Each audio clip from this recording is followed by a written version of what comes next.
This is BadgerFest 2019. We are UG Media. We are incredibly lucky to have a couple of members of Swarm. Amongst. Oh, yeah. You were going to say against then. Sworn against.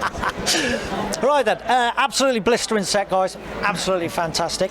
You've been going around for a little while. Yes. And you've got a lot of fans. I hope.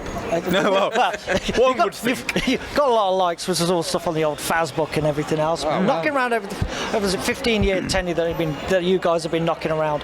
I'm going to go. I usually wait till a little bit for this, but considering that you've been knocking around a bit, what has got to be the weirdest gig you guys have ever played? Oh, can I? Straight in for a question. Well, I'll let you go with that one. Me? I don't know. When we actually couldn't play because our singer Jack broke his leg just moments before we played. That was fun. We had to like sort of pull out of the entire tour because he'd walked out of this venue and it was on a little slant and it was a cobblestone floor, so it was quite slippy and anyway. It was covered in water as well. It was covered in water, and he just bailed, and like bless him, like he took it like an absolute champion, but like he broke his leg and we had to pull out. Spiral fracture, so like that. We literally had to Very bail. rarely use heels properly. Yeah. We had like 4 or 5 dates left of the tour as well, and we had to bail from it because obviously he couldn't do it. So. No, it must have been a lot of pain as well. Oh dear. Other weirdest gig is I got asked if I was married in Ireland. We toured Ireland a couple of months ago, and a girl sort of like ran up halfway through, and she was like, "Are you married?" I was like, "No, I didn't have a girlfriend at the time." She was like, "Do you have a girlfriend?" I was like, "Yes." She was like, "Oh, never mind then." Moments before she raped him. Yeah. This is consensual, right? Life's never been the same again. Yes. All good stuff. He said yes, but he had no choice because he had a blade on his neck. True story. True story. Cool. You guys think from Hull and Derby. Yes. How was your journey here? Because ours was a fucking nightmare. Okay, actually, because I didn't go on the M1. I avoided it as much as I could. So it was actually alright. It was quite nice. There was no traffic. I sort of left in before peak times. Yeah. So it was alright. It was quite nice. Mine was easy. Yeah. Straight down the M62. Straight off. No messing. Straight here. There it is. We tried to get here yesterday, but we were stuck on the M6 car park. Oh yeah. For hours. Nightmare. Luckily, our situation was a lot smoother. Yeah. So yeah. Cool. One could say. Good. So talking about logistics, what has got to be the hardest got to gig? I'm going to take this one. We played in Sevastopol, the Crimea in Ukraine, and it took us 4 days to get there driving. So that was quite a henge drive, especially with 10 blokes in a 9-seater van, trying to like spread out. Everyone's like, "Oh fuck, my leg, I've got a cramp," legs are flying out everywhere, like. We also did we did a tour with a band called Insight earlier this year, and that was in Europe as well. But the first date was in Slovakia, so we literally went like across the border and then travelled through Germany all the way up, and that took us 3 days to get to Slovakia. So we're sort of like the first show. I think the first show was on the Monday. Yeah. And we left on the Friday, and we got there Monday. it was a great drive. One of the shows in there was they'd shut like the main like highway, like that went through the heart of the country. So you had to go all the way over the top through Poland and then around the top and then drop back in. That was a bit of a fucker, that one. Oh, that was great. But we had a great time in a van with a load of blokes. You soon realise how easy it would be if you were all gay. It's kind of like it cures a great time. It cures so much boredom, wouldn't it? It would.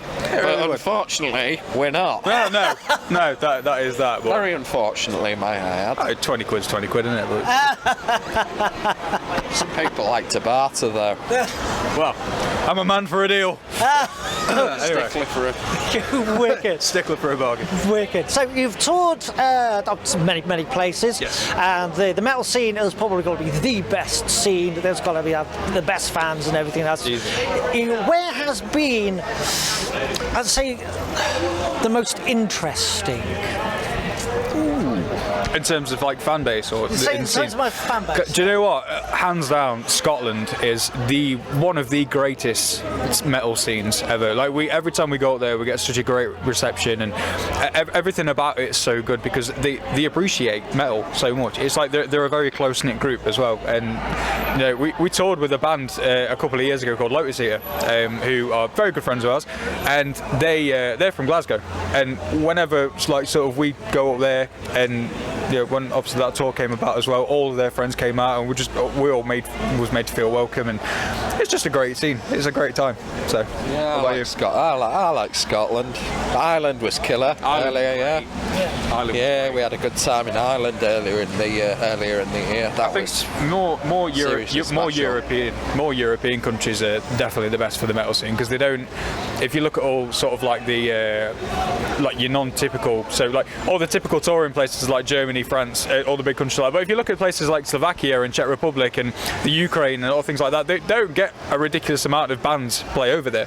So when they do, they're so appreciative and they're so humble, and we were so humble to go over there and sort of be treated the way that we did. But you know, it just makes it a lot better. It makes it a lot easier to tour because they're so welcoming and they're just nice people. Cool. They always put on a great spread for us, you know, like when we get there, you know, they'll take us out for dinner and stuff like that. So it's like being on a date. Yeah. A metal scene date.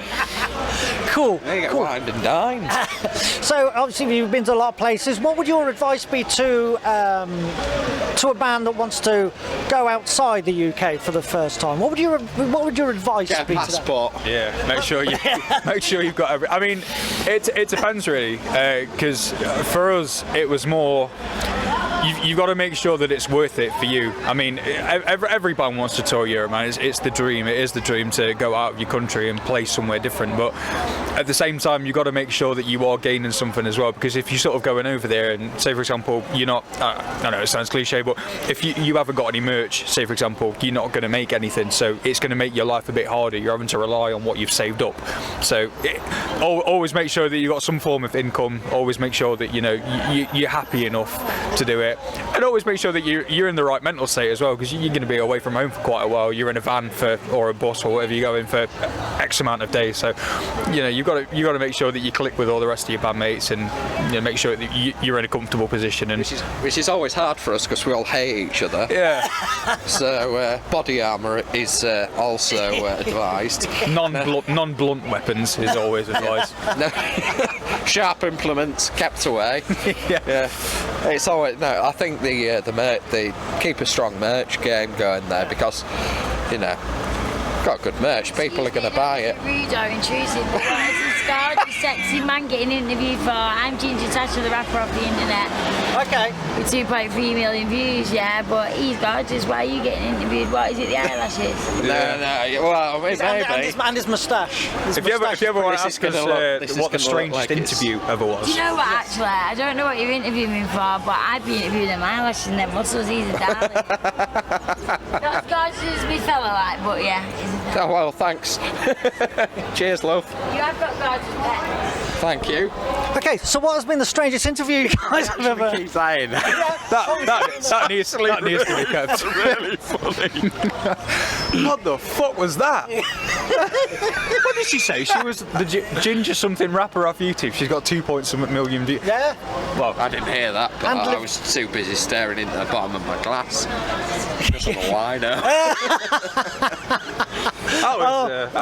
That threw me off my game. Me too.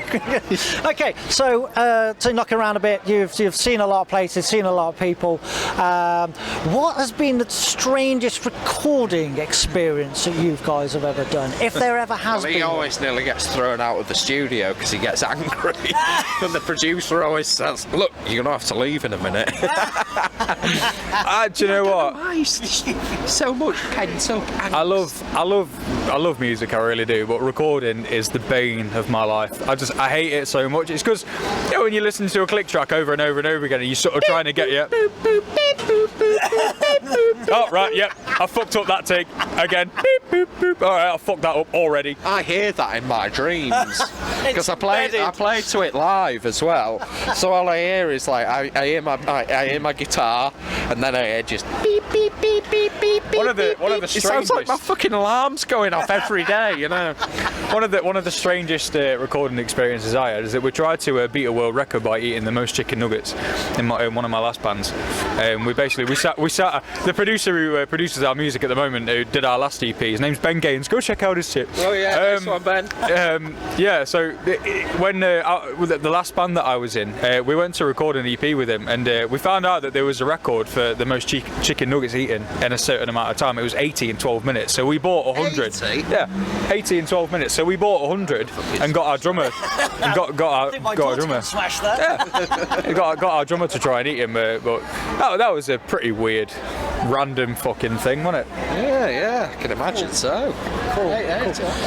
In returns to releases, Yes. Have you got anything up and coming? We're talking about it. You know, like that counts, right? Yeah, that counts. Yeah, We can do that. Cool. I think, to be honest, look, we're still touring off the EP that we literally just released. Only came out in April, so we're kind of Famine Records. Famine Records. Big up. Yeah, so we're still sort of touring off that at the moment, so it's kind of like we're just milking the last bit of it before we go back into the studio. So probably early next year we'll start again, go into the studio and start writing again. It's a long process. Yeah, it's a long process, and we're trying to sort of move into a different era of genre now. Obviously, a lot of the stuff that people will have heard Sworn Amongst or will have known Sworn Amongst before, we're trying a new era of music now. So you know, when every band goes, it's going to be our heaviest track ever. might not be. Might not be. Yeah. Might be. Cool. You know, like you can't. You know, it's it's going to be our heaviest track ever. We're gonna tune to drop fucking zillion bullshit, and you know, like we're gonna hit the brown note and all. Bollocks to that, you know. No, we're just gonna I think write some most ripping tracks, and we're gonna have a good time doing it. yeah, man. Cool. You can't rush art. No, definitely can't. Any final words, gentlemen? Yeah. Stay classy. Stay classy. Stay classy. Sweet. Mad Knight and UG Media, Swan Amongst. Thank you very much.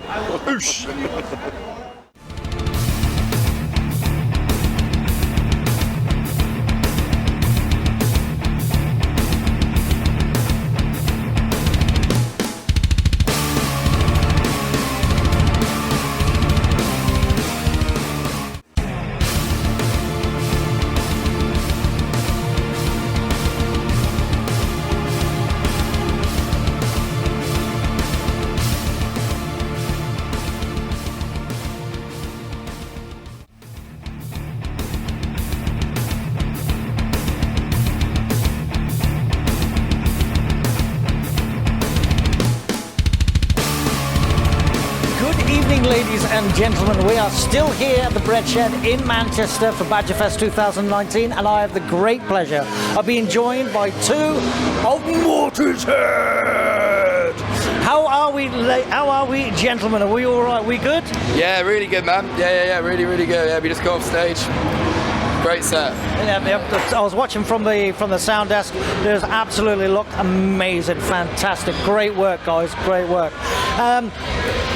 You've just come off stage. Just going to go into a quick fire question. Have you guys got any particular pre-gig ritual that you would do? Pace around nervously and try and suppress anxiety by funneling it into a stage persona, and then compress it to the point where, and then step out and stare at people. Nice. You, sir, have you got anything that you do before? Similar stuff. I mean, yeah, don't just pace, get in the zone, get pumped, get angry, and not really trying to talk to people too much. You know, yeah, try and just get in the mindset. 'Cause if you go on, you're in a really fucking good mood. feel like you're kind of missing the point of, you know, personally what I'm trying to achieve, you know. Mortishead is not a happy friends with you band. It's a personification of a rage, a just barely tapped rage. And so if someone's coming up to you, I say, all right there, guy, how's it going? Yeah, have a good night. Yeah, really looking forward to it. And you go, oh, thanks very much. It kind of really, that's like all your momentum off. We like Mental. That's our middle name. It's all good stuff. But yeah, you guys seem to enjoy yourself up there. I do know it's a lot of work. There's a lot of pressure. You go up there. There's so much going on at this at that given time. Has there ever been an instance where it's just completely hilariously funny on any performance that you guys have done? Maybe not performance, but so in the practice room when we throw demos around, they're usually ridiculously named. Yeah. And then the transition between something being a demo and something that's just being workshop, being thrown about, and then to it making the cut and making the set. It will get a name change, but it'll always be referred to by its first demo cut. When I first came on board with Mortishead, we met up in the studio. So how's it going? Right, this is one of the tracks we're working with. It's called it's named after Susan Boyle's famous PR faux pas. It's called Anal Bum Party. Working title, fair, but then it remained that long after we'd started playing it, long after we started touring it, after we'd recorded it. I can't even remember the name of the song now. We've dropped it from our repertoire, but it was always for us. Anytime we played it, it was always, yeah, we're going to play it. Yeah. Wicked.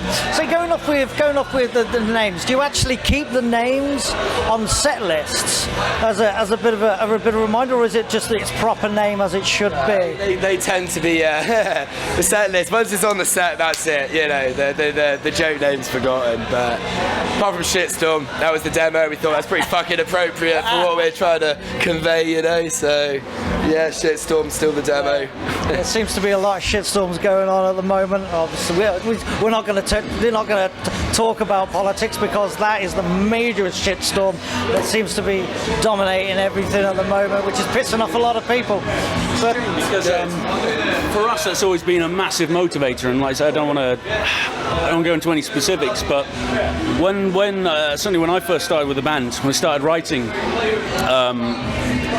we started looking at sort of content-wise, what happens when power goes unchecked, when people start going too far, when they start brushing a little bit totalitarian. Yeah. And the longer we've gone on, the more I've been writing lyrics on the harder it's been, because it's impossible to satire our current climate. We, as a nation, our government has sort of drifted so far right.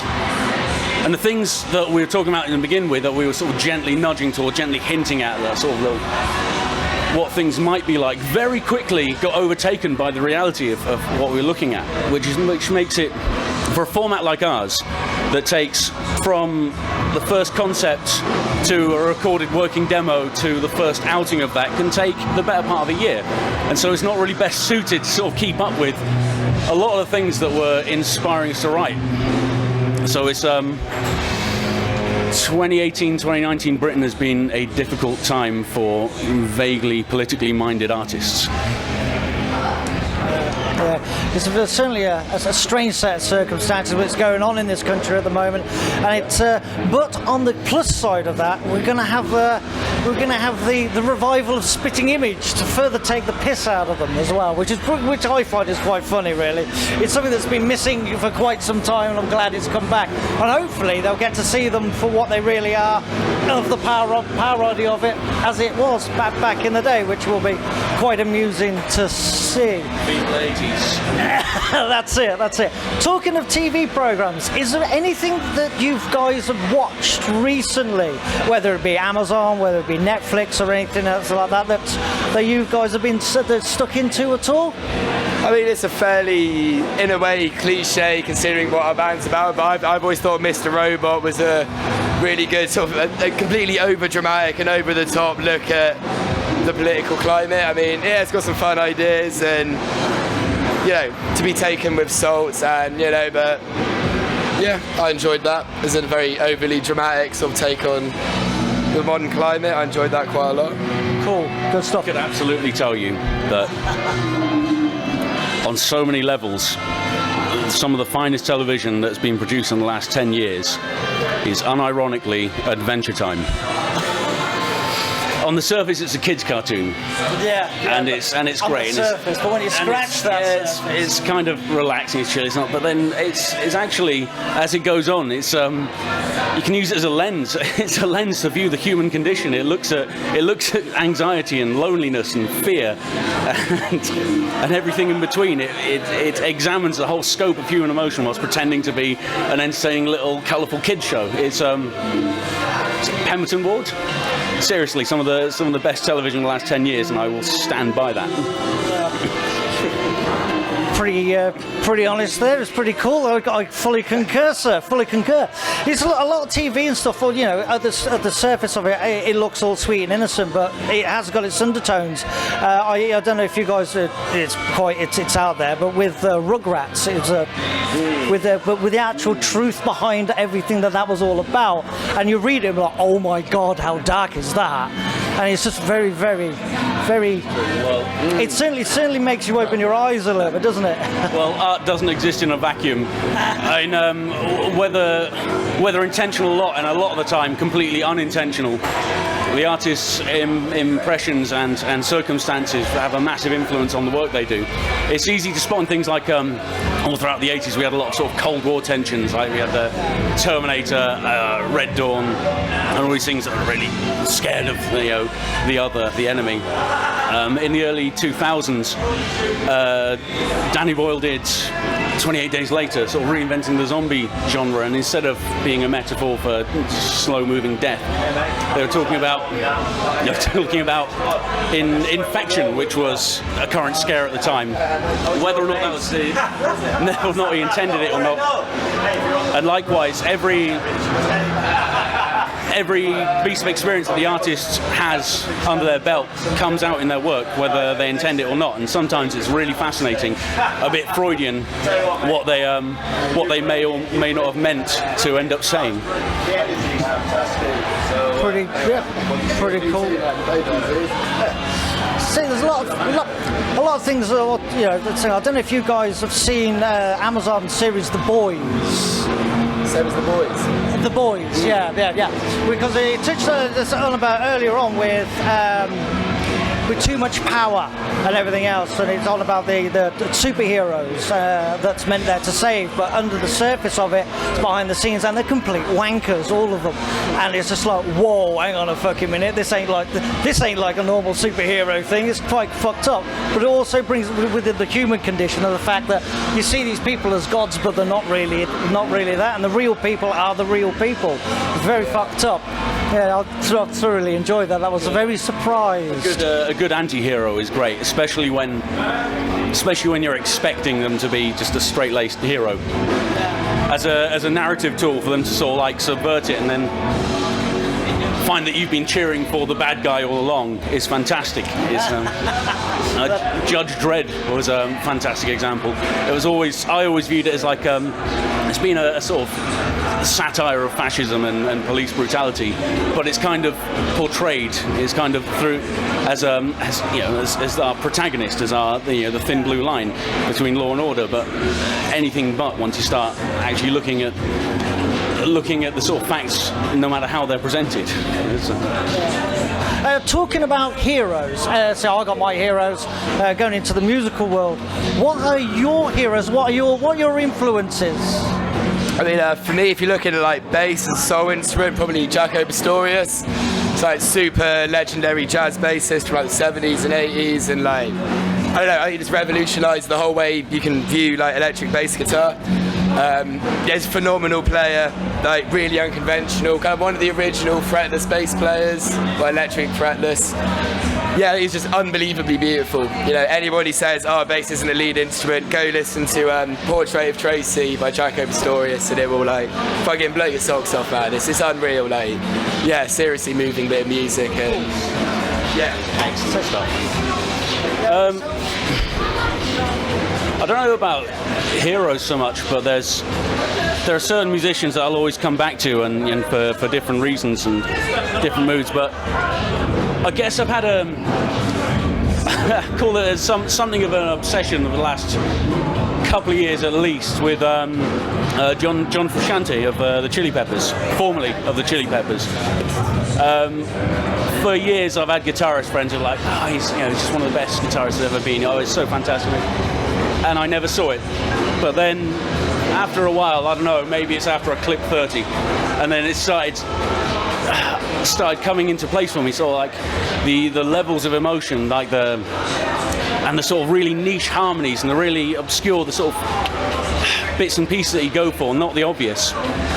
And I found it absolutely both joyous if you're in a good mood, and therapeutic's the wrong words, but when things aren't so good, when you're down, it's I don't know, helps me feel feelings again.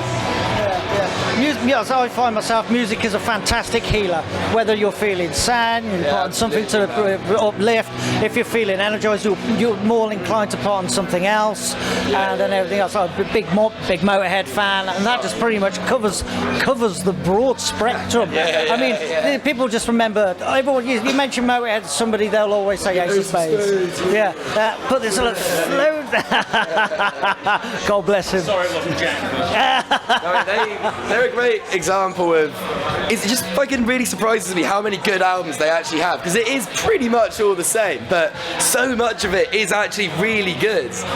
Which is surprised so many bands that just recycle the same shit. It just, first 3, 4 usually, good, and then after that it dies a pretty horrific death. But yeah, I think Motorhead actually really do have some pretty solid records, even like fucking 20 years into their career, Yeah, absolutely. I mean, like for my first introduction with them was actually No Sleep Till Hammersmith. And then from the others, and then later on there's a lot of blues, there's a lot of this, there's a lot of that. It's like, whoa, hang on a minute. And so obviously as I got older, I mean, I'm well into my 40s now. And then you listen back into it, and then you listen, and then you pick up bits that you didn't notice before, because you're older to understand just that little bit. One of my favourite musical experiences, if you can relate, if you ever had an album that you used to really like, but then for whatever reason you just put it down and didn't pick it up again, maybe 10, 12 years pass, and then you suddenly get, I'll listen to that.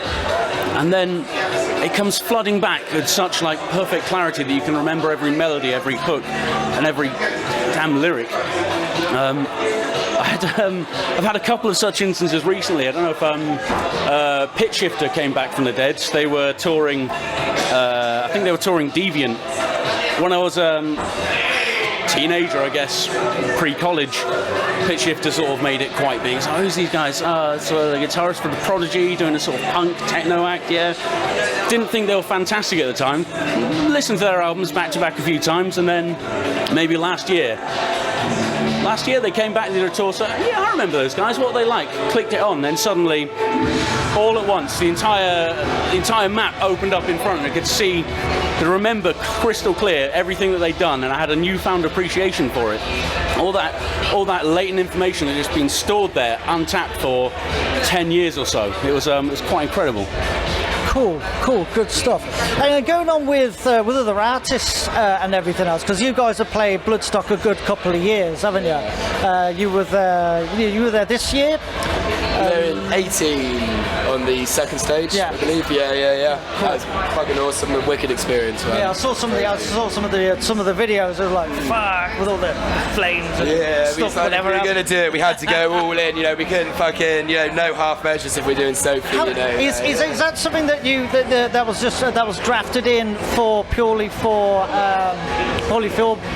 Bloodstock, or is it something that you have or will incorporate in other shows? I think when the opportunity is given and the timing is right, it's pretty hard to say no to. Most venues don't let us bring fire, to be fair. Brilliant I don't stuff. want to say no. I'm not getting it. Cool. For the future of you guys, future gigs and stuff, is there anything? What's on the cards and the old touring thing? At the moment, we're really putting the finishing touches, like demos for our debut album. Yeah, that's kind of where we are at the moment. We're not focusing on gigging. Yeah, that's not our priority right now. Yeah, I think we sort of had to realise that actually we just needed to sit down and go. In the Mortishead world, it is writing season. Exactly, mate. Yeah, this is like the gig to finish off our year. Yeah. I sometimes feel we've got the highest success to effort ratio of any band I know. We've been a band for about 4 years, and we're throwing around a sort of 35-40 minute set. We have material on release that we've not been playing, but we've been riding off of 2 EPs for such a long time. We think it really is time to get that album out, man. Because if nothing else, just spice it up a little bit, do something a bit more. Fucking good tunes on there that really need to see the light of day, you know? Yeah. Yeah, absolutely. We did have a lot of material going back a little over a year ago, and what I think is a moment of clarity, we ended up culling so much of it and saying, no, not good enough, threw it all in the bin in the hopes of starting fresh. It's my fault for being too picky, but I like to think at the end of it, what we will release will have been worth the wait. Cool. We've dissected a lot of that older material that we didn't think was good enough. Instead of just being like, no, being like, well, why isn't it good enough? And then literally, in some cases, it was like changing a few verses, choruses around, shit like that, adding in like one new riff, and suddenly it just sort of, fit together, you know? So it puts a new dimension to it and gives it that extra fire and everything else. Absolutely. And I fully understand, because there's no point just writing a song for the sake of it, and then let's say, for argument's sake, I do believe this. You guys are absolutely amazing so far at the moment, and I can only see it going further up. Now, let's see 20 years down the line, and you've wrote a song just on the fly. Though you're like, yeah, we'll just stick it out there. You don't really want to be doing that, do you? It's something that you don't really want to play, but you play because it's a bit popular and this. And it's got to be that song. It's got to be the bollocks. Yeah. So yeah. So definitely the more time to write and the more time to put into action, I think that the better the song will be, and then there's something that you'll want to play rather than playing. Well, I wrote this, but it feels differently now. But it was, let's say, it was a hit, but we have to play it. I don't really like playing it. So yeah, you don't want to be falling into that. Yeah, which is all pretty cool. All pretty cool stuff. So you're in the writing process. Yep. I'm guessing you haven't got a time frame for it. Not necessarily, but we are pressurising ourselves. Yeah, we are like religiously. No, but like, we're definitely pushing ourselves far more than we pretty much ever have done. I mean, religiously, at least once a week, we're all in the same room, like just splitting off into groups. Like me and Luke have been writing quite a lot of lyrics. Like we're doing that, like fucking Jake and Ash, and it's like slamming out riffs. You know what I mean? Yeah, I think we're working in like a much the best way we've ever worked all together. I think it's the pressure has helped that we've applied ourselves. You know? Clicked for us over the last I don't know, maybe 6 months. We found a rhythm that's really worked for us. I don't know if there's anything in the dynamic of the group that's actually changed, or whether it just finally, after some shuffling, we found, however it was, that and so once a week we meet at the studio, and it's just we've been able to churn out a lot of material that we're happy with, which has been a bit scarce for us. I mean, we've had an unproductive couple of years in terms of writing. I'm starting to think that that's sort of directly related to where you are in your life. Because I'm currently working a job which doesn't stress me out too much. That gives me some time. Whereas previously, I was working here, there, everywhere, all over the place, doing a lot of freelance work, which takes up so much of your time and concentration. There was a point where I felt I was so unproductive to the group that I was just dragging everyone back, and I had a word with the guys and said, look, we've got to go forward. As a project, this has got to work. Currently, I can see that I am bringing the least to the table. I'm, at this point, more or less dead weight, and if it doesn't all come together, then I will bow out so that the band can carry on and get someone with enthusiasm and talent who can really drive it forwards. But lucky for me, I guess, got out of a rut and then found a nice creative flow, and then started bouncing off Dan, and then the whole dynamic of the group suddenly picked up. We've had a really great few months of really productive work, once a week, just throwing the demos out. So next year, fingers crossed, hopefully, if we get something out, something release on the table, then it will have been worth the wait. Fantastic, great stuff. I'm definitely looking forward to that. I'm sure everybody else will be as well. Fucking absolutely blinding performance there, absolutely outstanding, and we can't wait to see what's next in the next chapter of Mortishead. Thank you very much. I think we can either. All good stuff. Okay, thank you very much, guys. I am Mad Mike for UG Media. This is Mortishead. This is BadgerFest 2019.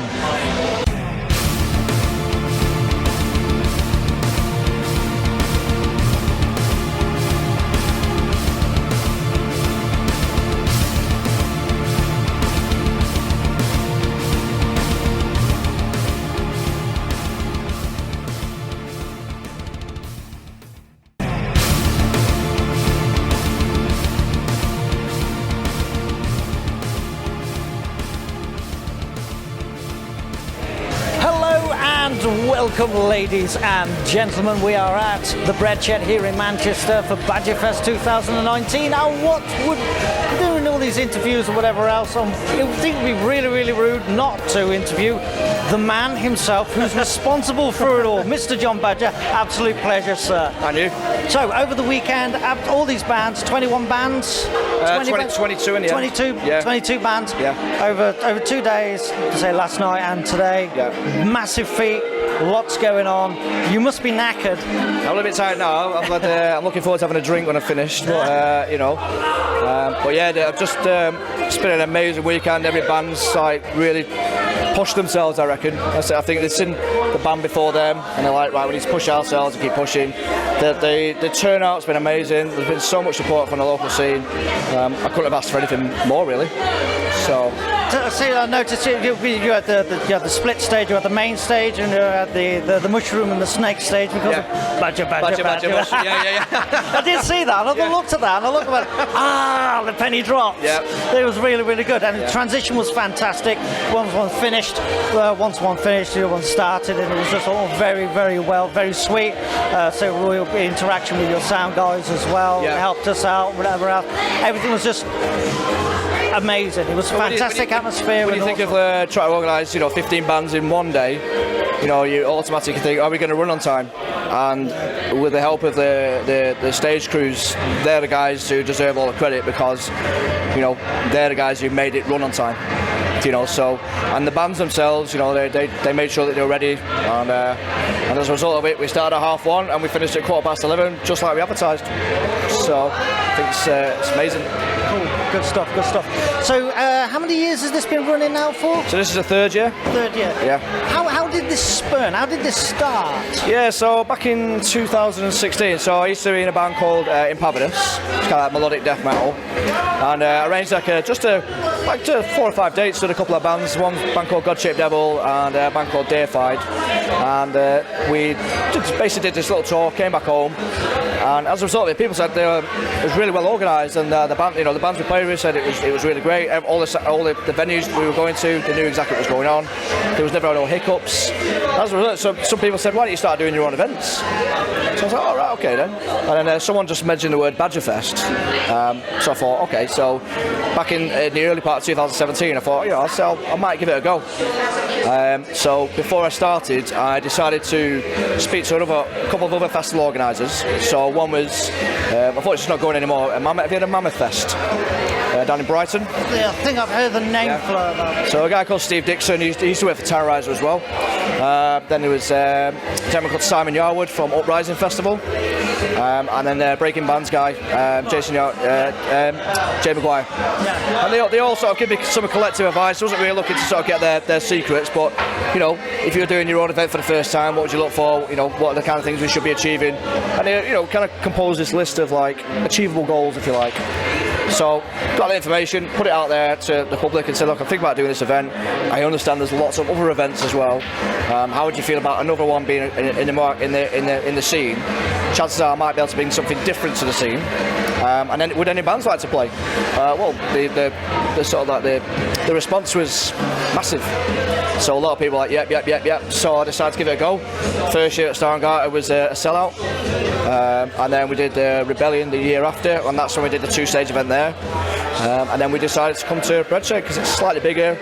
There's a nice pub atmosphere as well, so it's more room for people. And I think we've been successful all 3 years. Cool. Fan. Great stuff. Plans for next year. Now, I'll say this, and I'll also say it again, because when you put out there, I've got this festival, who wants to play? What I'm assuming that the response was very good. Yeah. And with that, you can only pick so many bands because there's only so many bands you can put in at a time. Yeah. So, with that being said, for next year, is there any insight what we could expect, or what do you reckon? Well, especially, I've already booked the headliners for next year, so I've got a one step ahead already. And what I can say that both bands have got a lot of experience, plenty of albums behind them.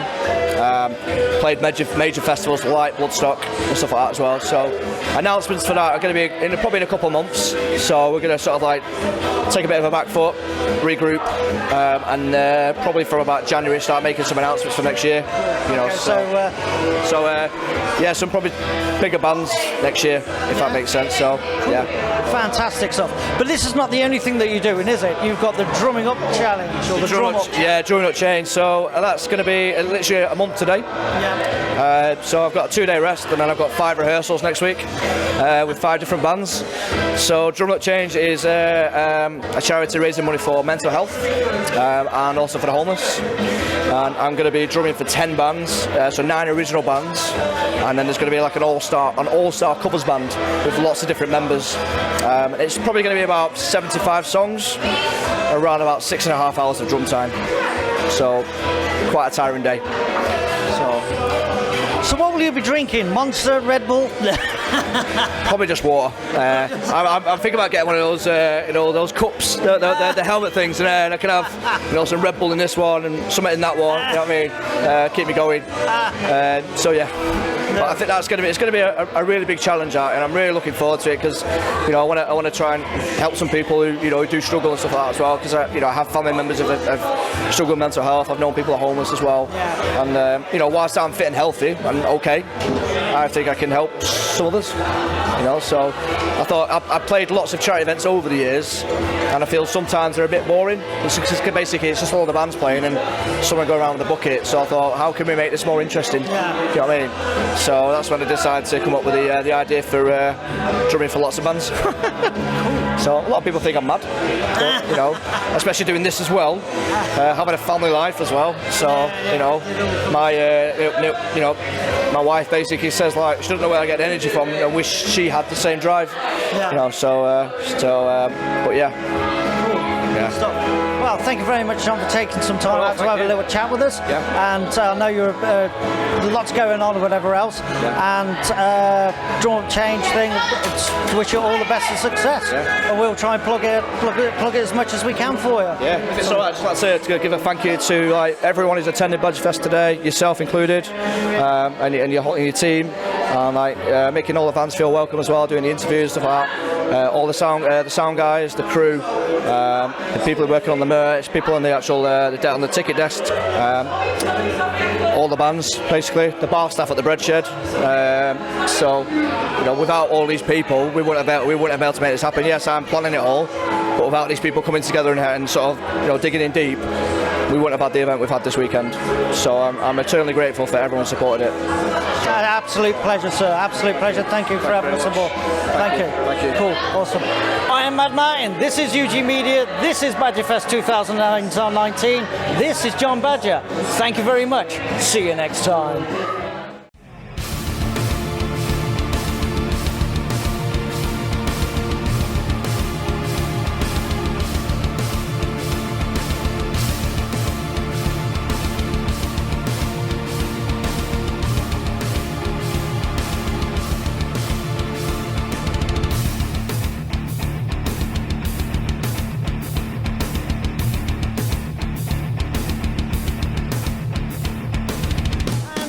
Good evening, everybody. What an absolute fantastic weekend we've had here in Manchester at the Bread Shed for BadgerFest 2019. I can't actually describe in words the absolutely fantastic atmosphere that has been across the whole weekend for these bands. 22 bands in all over the weekend.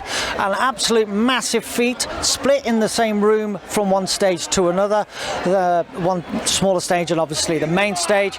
Absolutely fantastic things here, and all the big thanks to all the crew and everybody else involved in the whole of the event. Absolutely amazing stuff.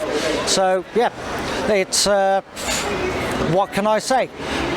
Big thank you to John Badger for letting us get involved in this.